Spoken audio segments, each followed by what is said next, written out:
Fantastic. Thank you so much. And I'm really, really sorry I'm not there in person because you have a wonderful group of speakers, some of whom I worked with before, such as Carolyn Bassack, and also there are a significant number of people from Luxembourg who attended the UN Business and Human Rights Forum just last week. So that was very impressive that this issue is so much in your mind, and so many of you attended, which is extremely encouraging. So just a bit of context. I'm a member of the UN Working Group on Business and Human Rights. For those who don't know, we're a group of 5 experts from around the world who assist with expertise to the United Nations in the clarification and implementation of the UN Guiding Principles. One of our many tasks include conducting country visits, as well as producing reports on matters of importance regarding the UN Guiding Principles, dealing with complaints and similar things. I represent the regional group called Western Europe and others, and I'm part of the O.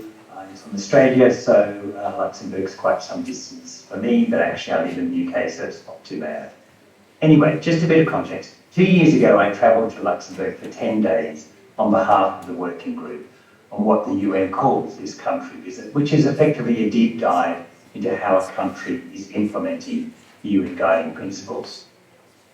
And and I just have to say, the government was enormously helpful, and particularly Anne and Mark were brilliant in terms of enabling this country visit to occur.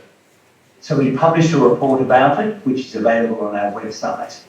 And we found after that engagement, where we had spoken to a range of government and non-government actors, companies and civil society, we found a number of really good areas of practices in Luxembourg. We did, though, of course, have a few areas of concern.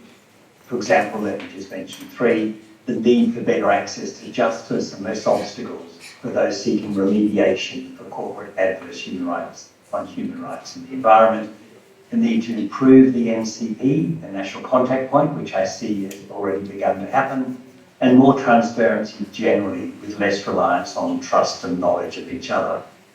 But in particular, we also made some recommendations in relation to what was not yet known to be and would become the Corporate Sustainability Due Diligence Directive. Primarily, that the Luxembourg government should incorporate it, even though, of course, at that time the final form wasn't known. And our main area of concern from our country visit related to the financial sector, of course, which fits neatly in what you're looking at today, because it is a significant sector within the Luxembourg economy.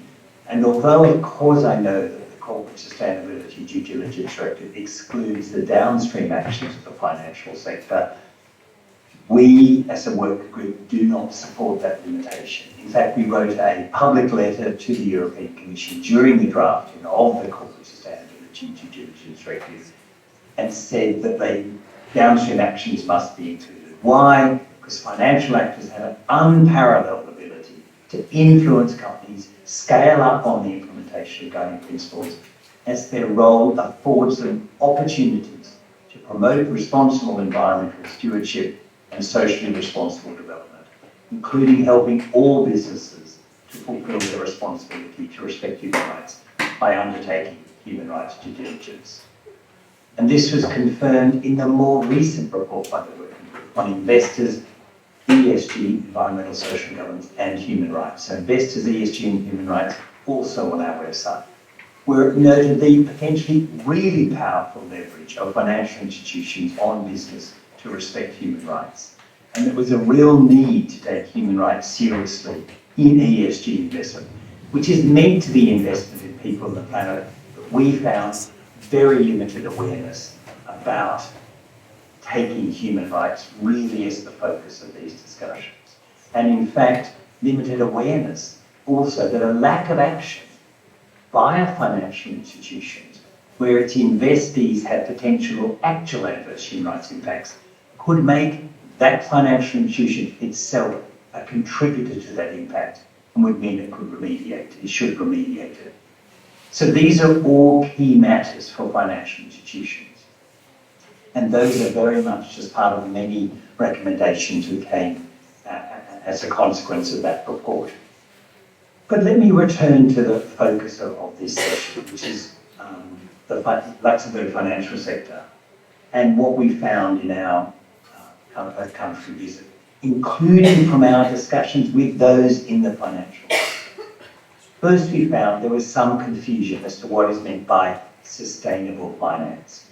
Some responses indicate this was only sustainable in terms of environmental sustainability, which is not how the UN looks at it, because sustainability includes, for example, social sustainability, such as protection of human rights. Second, we found that some of the elements required to be undertaken under mandatory human rights due diligence laws, such as CSDDD, are already being undertaken by the financial sector, or should be, as they told us, because they have a lot of regulation, and this would fit within that regulation. It's not a huge additional burden, because in fact, the financial sector reassured us they already have the resources and the ability, and in some cases the potential interest, to be included in the downstream activities, their downstream activities under the corporate sustainability due diligence directive.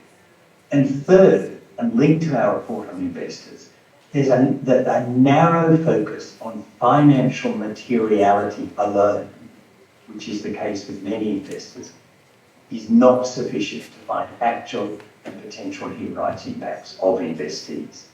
And that consistent with the corporate sustainability reporting directive, which is already in force, there's a need to include impact materiality as part of decision-making by financial institutions. And not doing this can have serious legal consequences. Let me just give one quick example. The ANZ Bank in Australia found that they had invested in a Cambodian sugar plantation but had not carried out human rights due diligence. And as a consequence, they were found to be not acting in accordance with the UN guiding principles, had to pay out compensation, had to put in place a grievance mechanism. And there are more and more of such cases now coming, particularly through the national contact point. As a consequence of our country visit, the working group recommended very strongly that the Luxembourg government should move forward with national legislation in accordance with the CSDDD, including mandatory human rights due diligence. And in our view, if that legislation encompassed the entire financial sector, including investment and pension funds, and made clear the inclusion of human rights issues in sustainability, Luxembourg could show itself greater evidence of its claimed initiatives on sustainable finance. And I would also add, it's important for the CSDDD that there is a very good supervisory body under the CSDDD acting in relation to Luxembourg with real experts on that body. And we concluded that by doing this, Luxembourg had the opportunity to be a leader and a role model in this field, especially considering its current status on the Human Rights Council.